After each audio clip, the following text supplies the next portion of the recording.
Gitmen gerekir miydi buradan? Dinle bir beni, söyleyeceğim var. Kara günler, kara günler, aklımda kara günler. Kara günler, kara günler, beynimde kara günler.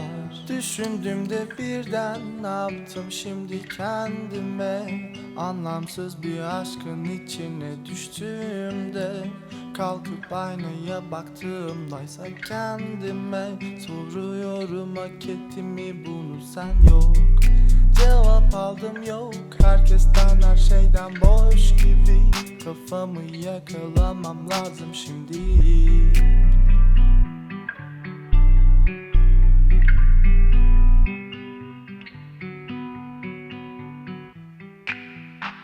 Gitmen gerekir miydi buradan? Dinle bir beni, söyleyeceğim var.